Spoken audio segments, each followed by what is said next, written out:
नमस्कार आकाशवाणी कटक आंचलिक संवाद पढ़ुछंती आदित्य नारायण दास। मुख्य संवाद जंगल परिवेश और जलवायु परिवर्तन विभाग पर 2512 कोटी टंकार ऊर्ध्व खर्च दाबी विधानसभा हेला उपस्थापन। विश्व ऑडियो भिजुआल मनोरंजन शिखर सम्मेलन वेब्स को व्यापक करने नुआदिल्ली में चली विभिन्न देशर राष्ट्रदूतों सह सम्मेलन। राज्य में अंत्योदय गृह योजना आसंता 30 तारिख में हेब शुभारंभ।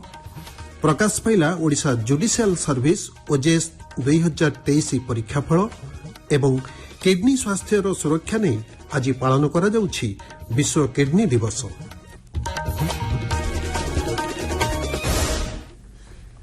विस्तृत संवाद विधानसभा बजेट अधिवेशन द्वितीय पर्यायर पंचम दिन में विभिन्न प्रसंग को नहीं आज गृह में हट्टगोल होगा जो गृह कार्य बारंबार बाधाप्राप्त होता।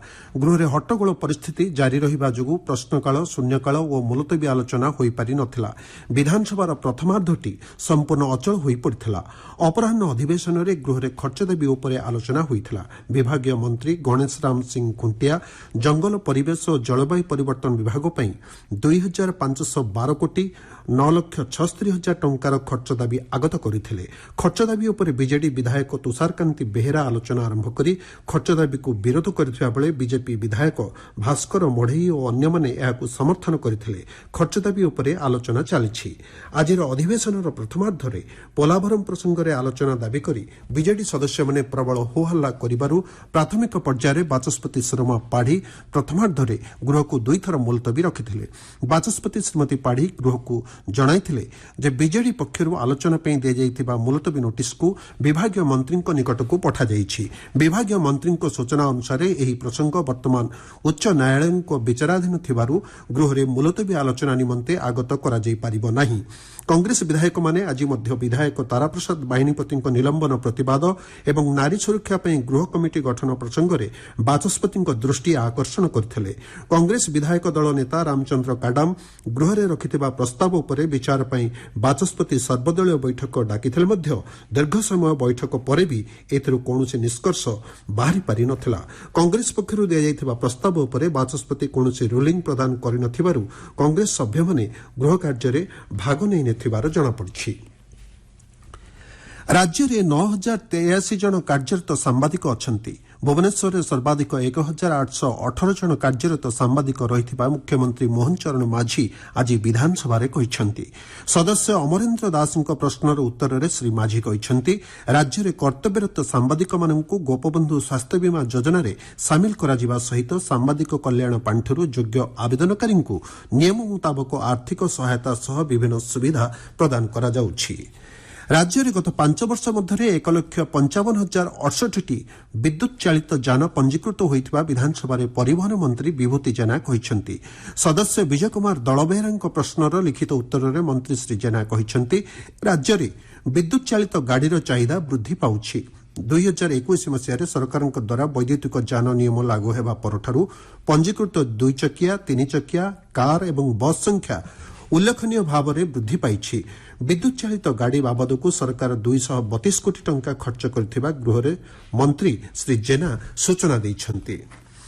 छात्र छात्री माने एणिके जुक्त 2 परे बीएड पाठ्यक्रम रे नाम लिखाई पारिबे बोली उच्च शिक्षा मंत्री सूर्यवंशी सूरज कहिसेंति।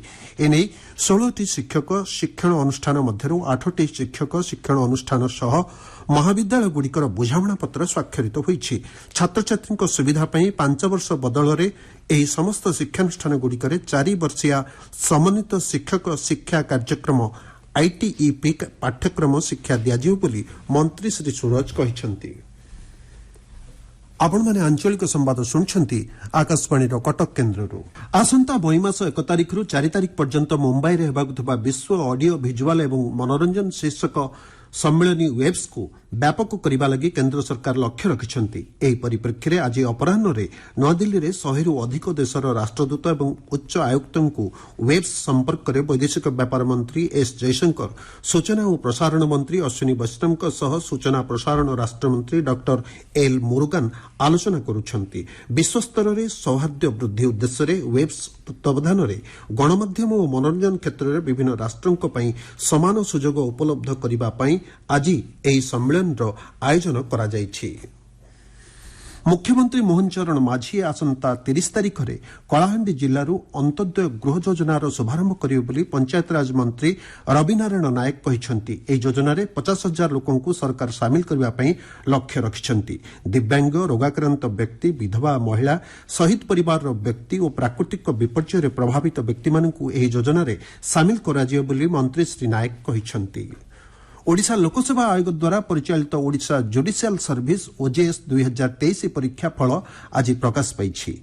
सोमेश रण बिजुली सर्वाधिक नंबर रखी प्रथम स्थान अधिकार करथिबा बेले अरुणिमा पति एवं पायल अत्ता द्वितीय और तृतीय स्थान हासिल କରିଛନ୍ତି। परीक्षाରେ समुदाय 33 जन परीक्षार्थी कृतकार्य होइतबा बेले 24 जन झियो परीक्षाରେ कृतकार्य होइछन्ति। किडनी बा वृक्क रोगर कारण एवं एहाकु प्रतिहत करने नहीं जनसचेतनता वृद्धि लक्ष्य रे प्रतिवर्ष मार्च मास द्वितीय गुरुवार को विश्व किडनी दिवस भाव पालन करा जायथाय। चलित वर्षर वार्ता रही आपणक किडनी ठीक अछि तो प्राथमिक स्तर चिन्हट करंतु, किडनी स्वास्थ्य को सुरक्षा दियंतु। असंतुलित जीवनशैली, मात्राधिक पेन किलर औषध सेवन, मेदबहुलता, शरीर में जलीय अंश अभाव भली लक्षण किडनी रोगर कारण होइथाय। उच्च रक्तचाप एवं मधुमेह दीर्घदिन धरी शरीर में रहिले किडनी क्षतिग्रस्त होइथाय। किडनी रोगर निराकरण पई अति कम रे दिन को 8 ग्लास पानी पीवा दरकार। सुषम खाद्य सहित तटका पनीपरिबा, फल, नियमित व्यायाम एवं अंततः 2.5 घंटा चलिबा दरकार। केंद्र और राज्य सरकार किडनी रोगर निराकरण पई प्रत्येक सदर महकुमा डाक्तरखाना रे चिकित्सा व्यवस्था सहित किडनी डायलिसिस व्यवस्था करिसेंति। गंजाम जिला समग्र शिक्षा सम्मेलनी कक्ष में दिव्यांग शिक्षार्थी 2 दिनिया स्वतंत्र ओलंपिक एकीकृत क्रीड़ा संपर्कित प्रशिक्षण शिविर अनुष्ठित हो जाइछि। दिव्यांग शिक्षार्थी सुस्थ एवं निरोग शरीर पर क्रीड़ा एक प्रमुख भूमिका ग्रहण करिथाय बोली कार्यक्रम में अतिथि माने मत व्यक्त करथिले। आजिर उद्यापनी दिवस रे स्थानीय अंचल स्टाडियम रे प्रशिक्षिका समस्त शिविरार्थी को विभिन्न प्रकार व्यायाम और खेल उपर प्रशिक्षण प्रदान करा जायथिला। पुरी श्रीमंदिर में आज पारंपरिक रीतिनीति महाप्रभु मेढ़ापोड़ी नीति अनुष्ठित होउछि। होलिका राक्षसी को दहनर प्रतिफलन स्वरूप यह मेढ़ापोड़ी नीति अनुष्ठित होइथाय बोली विश्वास रही। नुआपड़ा जिले में चलित वर्ष 2634 जन चाषी 20,000 क्विंटाल मांडिया संग्रह होइछि। मांडिया चाष संग्रह तालिकार नुआपड़ा जिला सर्वाधिक मांडिया संग्रह करथिबा जଣାपड़िछि। नुआपड़ा जिला पुलिस पक्षरु 353 नंबर जातीय राजपथ में सड़क सुरक्षा सचेतनता कार्यक्रम में हेलमेट पिंधिथिबा बाइक आरोही को गोलाप फूल दे पुलिस पक्षरु स्वागत करा जायछि। गंजाम जिला घुमुसर बनखंड पक्षरु विभिन्न जंगलजात औषध द्रव्यर भंडार बनानी उद्घाटित हो जायछि। जंगलरू संग्रह हेउथबा अँला, बाहाडा, हरिडा, पिपली, महू, झुणा, लाख, फूलझाड़ू, खलीपत्र और विभिन्न औषधीय सामग्रीर बिक्रीबटा पई जंगल विभाग तरफରୁ हाटनगर ठारे विक्रय केन्द्र बनानी खोला जायछि। बलांगीर जिला भोईसा ग्राम में श्री जगन्नाथ, श्री बलभद्र और देवी सुभद्रा विग्रह प्रतिष्ठा 9 दिन धरी चलथिबा कार्यक्रम में आज पूर्णाहुति पड़िछि। पूर्णाहुति पर्व में उपमुख्यमंत्री कनक वर्धन सिंहदेव जोग देइथिले। देवगढ़ जिला विकास भवन सम्मेलनी कक्ष में जिलास्तरीय राजस्व समीक्षा बैठक अनुष्ठित हो जाइछि। निर्धारित समय मध्य राजस्व आदाय पई जिलापाल अधिकारी मानकु निर्देश देइथिले। आंचलिक संवाद शेष होगा पूर्व मुख्य संवाद पुणी थे। जंगल, परिवेश और जलवायु परिवर्तन विभाग पर 2,512 कोटी टंकार ऊर्ध्व खर्च दाबी विधानसभा है उपस्थापन। राज्य में अंत्योदय गृह योजना आसंता 30 तारिख में शुभारंभ एवं किडनी स्वास्थ्यर सुरक्षा ने आज पालन करा जाउछि विश्व किडनी दिवस। आंचलिक संवादर प्रसारण आज एतिके शेष होला।